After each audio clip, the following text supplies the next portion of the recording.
Hi hello and welcome to Chandru silver screen. So தொடர்ந்து ஆதரவு தர அனைவருக்குமே ரொம்ப நன்றி. அது போக இப்போ தான் நீங்கள் ஃபஸ்ட் டைம் நம்ம சேனலுக்கு வரீங்கன்னா, நம்ம சேனல் வர வீடியோஸ் உங்களுக்கு பிடிச்சிருந்ததுன்னா லைக் பண்ணி ஷேர் பண்ணி சப்ஸ்கிரைப் பண்ணுங்கள். அது போக உங்கள் ஃப்ரெண்ட்ஸ் அண்ட் ரிலேட்டிவ்ஸ்க்கும் நம்ம சேனலை ரெக்கமெண்ட் பண்ணுங்கள். ஸோ இந்த ஒரு சின்ன ரெக்வஸ்ட்டோட இன்றைக்கி நம்ம எந்த படத்தோட ரிவ்யூ பார்க்க போகிறோன்னா, வெப் சீரிஸ் ஒர்க் பண்ண சுமன் குமார் அவர்கள் டைரக்ஷன் அண்ட் ரைட்டிங் பண்ணி கீர்த்தி சுரேஷ் அவர்கள் நடித்து வெளிவந்திருக்க ரகுதாத்தா படத்தோட ரிவ்யூ தான் பார்க்க போகிறோம்.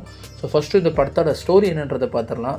ஒரு லேட் 60s நடக்கிற மாதிரி தான் இந்த படம் வந்து புனையப்பட்டிருக்கு. ஸோ படத்தின் கதைப்படி பார்த்தீங்கன்னா வள்ளுவன்பேட்டை அப்படின்ற ஊரில் தான் நம்ம கீர்த்தி சுரேஷ் அவங்க இருக்காங்க.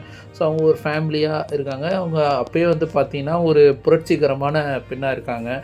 ஸோ யாருக்கும் தெரியாமல் புனைப்பெயர், அதாவது காப்பா அப்படின்ற அவங்களோட புனைப்பெயரில் வந்து கதைகள் எழுதிட்டுருக்காங்க அவங்க வீட்டில் தெரியாமல். அது போக இன்னொன்று வந்து அவங்க கல்யாணமே நான் பண்ணிக்க மாட்டேன் அப்படின்றதும் வந்து ஒரு பிடிவாதமாக இருக்காங்க. ப்ளஸ் ஹிந்தி திணிப்பு வரும்போது அதுக்கு எதிராக போராடி அவங்க ஊருக்கு ஒரு சபையில் வந்து ஹிந்தி திணிப்புன்னு வருது அப்படிங்கும்போது அவங்க தாத்தாவோட போராடி அதையும் எதிர்த்து பேசுகிற ஒரு புரட்சிகரமான பெண்ணாக தான் அவங்க இருக்காங்க. அந்த மாதிரி சமயத்தில் இவங்க பேங்க்கில் வேலை பார்க்குறாங்க. ஸோ அப்போ அவங்களுக்கு ப்ரொமோஷன் வரும்போது ஹிந்தி கற்றுக்கணுன்ற சூழல் வரும்போதும் நான் ஹிந்தி கற்றுக்க மாட்டேன், எனக்கு இந்த ப்ரொமோஷன் வேணான்னு சொல்கிறவங்களுக்கு ஒரு கட்டாயத்தில் வந்து பார்த்திங்கன்னா ஒரு ஸ்டேஜில் வந்து பார்த்திங்கன்னா கட்டாயமாக ஹிந்தி கற்றுக்கிற வேண்டிய சூழல் வருது. ஸோ அந்த கட்டாய சூழலை ஏன் வந்துச்சு, இவங்க ஹிந்தி கற்றுக்கிட்டு பேங்க் எக்ஸாமில் பாஸ் ஆனாங்களா, அந்த ப்ரொமோஷனை எடுத்துக்கிட்டாங்களா இல்லை எடுத்துக்கலையா, அந்த கட்டாயத்துக்கு தள்ளப்பட்ட சூழ்நிலை என்னாச்சு அப்படிங்கிறத வந்து ஒரு நகைச்சுவை கலந்து சொல்லியிருக்க ஒரு திரைப்படமாக தான் அந்த ரகுதாத்தா வந்திருக்குது. ஸோ படத்தோட டீட்டெயில் அனாலிசிஸ் பார்த்தோன்னா, படத்தோட ஃபஸ்ட்டு பாசிட்டிவ் நான் வழக்கம் போல் கதையின் நாயகி கீர்த்தி சுரேஷ் தான். ஏன்னா ரொம்ப நாள் வந்து அந்த ஹீரோயின் ஓரியன்ட் சப்ஜெக்டில் ஒரு ஃபன்னாவோ இல்லைன்னா வந்து பார்த்திங்கன்னா ஜஸ்ட் அந்த ஃபன் அதே நேரத்தில் ஒரு இதாக கலந்த மாதிரியான கதைகள் வந்தது குறைவுன்ற மாதிரி இருக்கும்போது, இந்த படத்தில் கீர்த்தி சுரேஷ் வந்து பார்த்திங்கன்னா அந்த ஒரு ஜோவியலாக பேசுறதும் சரி, அதே நேரத்தில் பெண்ணியமாக அவங்க போராடும் போதும் சரி, இந்த மாதிரி நிறைய இடங்களில் வந்து பார்த்திங்கன்னா கீர்த்தி சுரேஷ் வந்து இந்த கேரக்டருக்கு ஆப்டாகவே சூஸ் ஆகிருக்காங்கன்னே சொல்லணும். ஏன்னா அந்தளவுக்கு வந்து அவங்களோட நடிப்பு இயல்பாகவே வந்திருக்குது இந்த படத்தில். ஸோ மீண்டும் வந்து நம்ம அந்த ஒரு ரெகுலராக சாமிங்காக இருக்கிற ஒரு கீர்த்தி சுரேஷை கண்டிப்பாக அந்த படத்தில் பார்க்க முடியும். அது ஒரு மேஜர் பாசிட்டிவ்னு சொல்லலாம். அடுத்து இந்த படத்தில் நடித்த கேரக்டர்ஸ் ஃபீமேல் லீடே ஃபஸ்ட்டு சொல்லிடலாமே. பார்த்திங்கன்னா தேவதர்ஷினி, ஸோ அவங்களுமே வந்து கீர்த்தி சுரேஷோட பேங்க் எம்ப்ளாயாக வராங்க. அவங்களும் ரொம்ப அருமையாக அவங்களுக்கு கொடுக்கப்பட்ட ரோலை வந்து பண்ணியிருக்காங்க. இந்த படத்தில் எனக்கு குவைட் சர்ப்ரைஸாக இருந்தது என்னென்னா, நம்ம இஸ்மத் பானு, அதாவது இப்போ நீங்கள் ரீசெண்டாக வெப்பம் குளிர்மலை படம் பார்த்தவங்களுக்கு தெரியும். ஸோ அந்த படத்தில் அவங்க வந்து உண்மையிலேயே ரொம்ப நல்லா பண்ணியிருப்பாங்க. இதில் வந்து அவங்க அன்னி கேரக்டர் பண்ணியிருக்காங்க. ஸோ ஒரு கட்டத்துக்கு மேலே அவங்க ஸ்லோவாகவே செட்டில்டாக இருக்கிற மாதிரியே இருக்கும். அந்த கிளைமேக்ஸ் ஒட்டி வரும்போதெல்லாம் பார்த்தீங்கன்னா அவங்களோட நடிப்பு வந்து பார்த்திங்கன்னா இந்த படத்துக்கு மிகப்பெரிய பலம். அவங்க பேசுகிற டைலாக்ஸ் எல்லாமே வந்து பார்த்திங்கன்னா உண்மையிலே வந்து நமக்கு ஒரு ரசிக்கும்படியாக ஒரு அந்த காமிக் சென்ஸோட நல்லாவே இருக்கும். அடுத்து எம்எஸ் பாஸ்கர், அவர் எப்பவும் போல் சொல்லவே வேணாம். அவருக்கான கொடுக்கப்பட்ட இடத்த உண்மையிலே அருமையாக பண்ணியிருக்காருன்னு சொல்லணும். இதுக்கப்புறம் வந்து ரவீந்திர விஜய், ஸோ அவர் இந்த கேரக்டரை ஒத்துக்கிட்டதே வந்து பார்த்திங்கன்னா ஒரு பெரிய விஷயந்தான். ஏன்னா அவருக்கு வந்து ஃபஸ்ட் ஹாஃபில் ஒரு மாதிரியும் செகண்ட் ஹாஃபில் ஒரு மாதிரியும் முரணாக இருக்கிற மாதிரியுமான ஒரு ரோல், அதை அவர் உண்மையிலே நல்லா பண்ணியிருக்காரு. பட் என்னென்னா ஃபஸ்ட் ஹாஃபில் அவர்கிட்ட இருந்த அந்த ஒரு சுவாரஸ்யமான ஒரு நடிப்பு செகண்ட் ஹாஃபில் கொஞ்சம் மிஸ் ஆன மாதிரி இருந்தது. பட் ஸ்டில் அவரும் வந்து பார்த்திங்கன்னா அந்த ரோலை உண்மையிலே ரொம்ப அருமையாக பண்ணியிருந்தாருன்னே சொல்லலாம். அது போக அனந்தசாமி, அதாவது அந்த ஹிந்தி சபா திணிப்பு எதிர்த்து வர அனந்தசாமி, அவரும் நல்லா பண்ணியிருந்தார். பேங்க் ஆஃபீஸர் மேனேஜராக வந்த ராஜீவ், அவரோட நடிப்புமே வந்து பார்த்திங்கன்னா உண்மையிலே வந்து பாராட்டும்படியாக தான் இருந்தது. ஸோ இந்த மாதிரி அங்கங்கே கேரக்டர்ஸ் பண்ணவங்க, ஈவன் நம்ம கீர்த்தி சுரேஷ் அண்ணா நடித்தவங்களும் நல்லா பண்ணியிருந்தாங்க. ஸோ இந்த மாதிரி வந்து படத்தில் கேரக்டர்ஸ் எல்லாருமே அந்த கேரக்டருக்கு ஆப்டாக இருந்தாங்க. இவங்க எல்லாருமே இந்த கீர்த்தி சுரேஷ் அப்படின்றவங்கள ஊர்த்தி தான் வர்ற மாதிரி இருக்கும். அவங்க எல்லோரும் நல்லா பண்ணியிருந்தாங்க.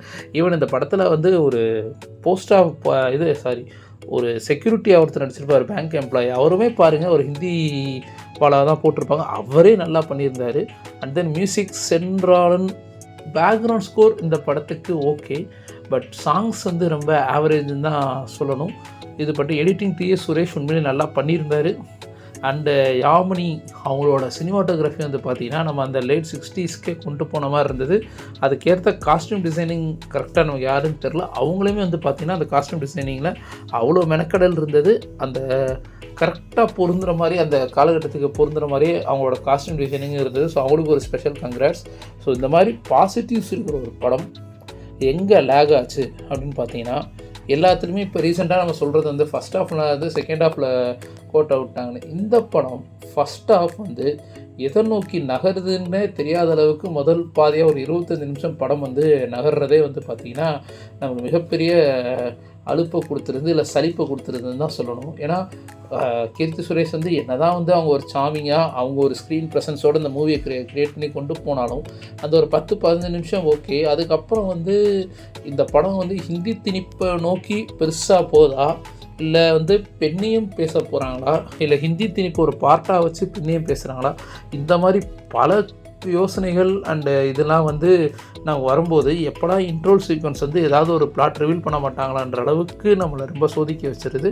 பட் சேம் அந்த கரெக்டாக இன்ட்ரோல் பிளாட் வந்ததுலேருந்து வந்து பார்த்திங்கன்னா ஒரு ஸ்டேஜில் குபியர் மூமெண்ட்டுன்னு சொல்கிற மாதிரி கீர்த்தி சுரேஷ் விஷயம் தெரிய வரும். ஸோ அதுக்கப்புறம் செகண்ட் ஹாஃபில் படம் வந்து நல்ல சுவாரஸ்யமாகவே போகும்.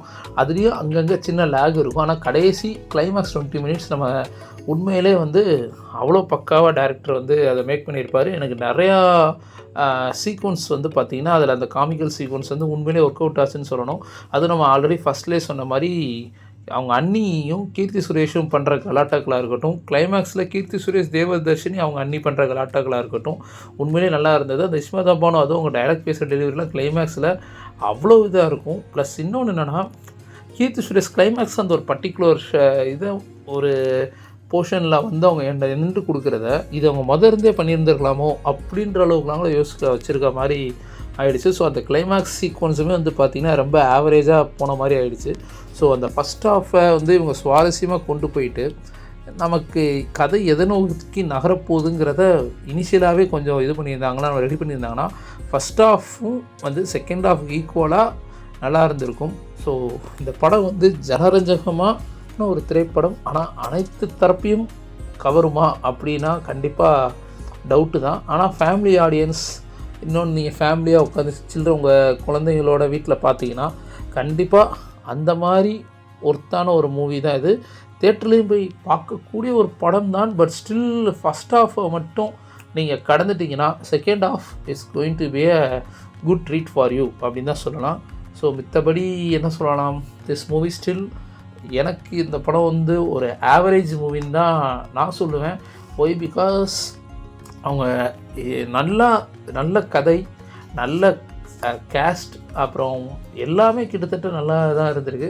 ஸ்க்ரீன் பிளேயில் இன்னும் கொஞ்சம் மெனக்கடல் இருந்திருந்தால் இந்த படம் வந்து அவ்வளோ பெட்டர் அவுட்புட்டாக வந்திருக்க வேண்டிய ஒரு படம்.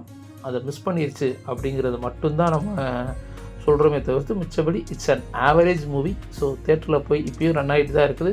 தேட்டரில் பார்க்கணுன்றவங்க கண்டிப்பாக பாருங்கள். ஸோ ஒன்ஸ் பார்க்கக்கூடிய அளவுக்கு ஒரு ஒர்த்தான படம் தான். But it's an average movie. So மீண்டும் அடுத்த விமர்சனத்தில் சந்திப்போம். ஏன்னா இந்த வாரம் வந்து பார்த்திங்கன்னா 2 நல்ல படங்கள் தமிழ் சினிமாவின் முக்கிய திரைப்படங்களாக கொட்டுக்காளி அண்ட் வாழை வருது.